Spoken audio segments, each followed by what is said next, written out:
বিয়ের জন্য যদি বাপ মা রাজি না হয়, নিজে বিয়ে করবা, পরে গিয়ে বাপ মাকে বলবা বিয়ে করে ফেলেছি, যা করতে চাও করো, আই ডোন্ট কেয়ার। এখন অনেক মুরব্বী আমার উপরে হয়তো অভিযোগ তুলবে, হুজুর আপনি যুবকদেরকে খারাপ দিকে মোটিভেট করছেন। মুরব্বী, একদমই নয়।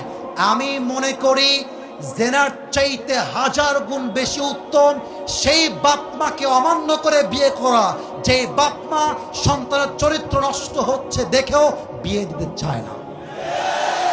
তুমি আমার বাপ, তুমি আমার মা, তুমি দেখতেছো দিন দিন আমি মেয়েদের নেশায় আসক্ত হচ্ছি, আমি পার্কে যাচ্ছি, আমি প্রেম করতেছি, মেসেঞ্জারে, হোয়াটসঅ্যাপে, হোয়াট এভার ইট ইজ, আমি নষ্ট হচ্ছি।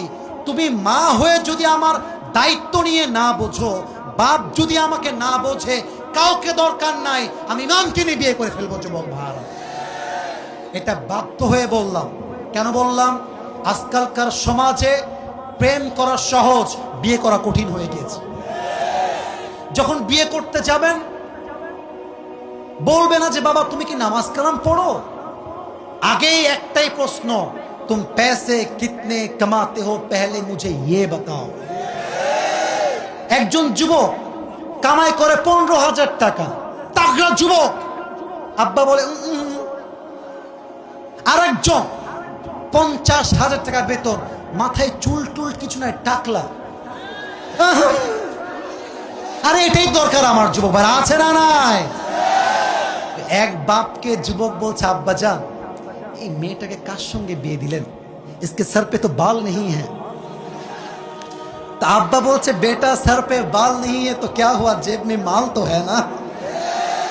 তার মানে কিছু বাপের কাছে মেয়ের জামাই হিসেবে চরিত্রবান জামাই নয়, টাকাওয়ালা জামাই তাদের জন্য বেস্ট অপশন হয়ে গিয়েছে, ঠিক না বলেন?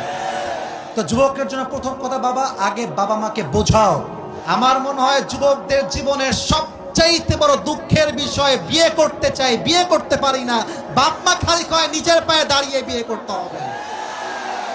আর আজকালকার মেয়েদের কি হয়েছে আল্লাহই জানে, টাকা পাইলে বুইরা টাকলার সঙ্গেও মেয়েরা বিয়ের পিড়িতে বসে যায়।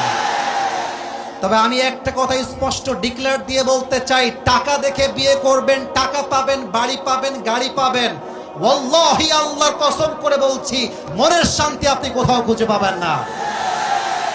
আজকে আমার এই যুবকগুলো হয়তোবা জিরো হতে পারে, মেরে দোস্ত ওয়াক্ত হামেশা এক নেই হোতা, সময় পরিবর্তন হয়।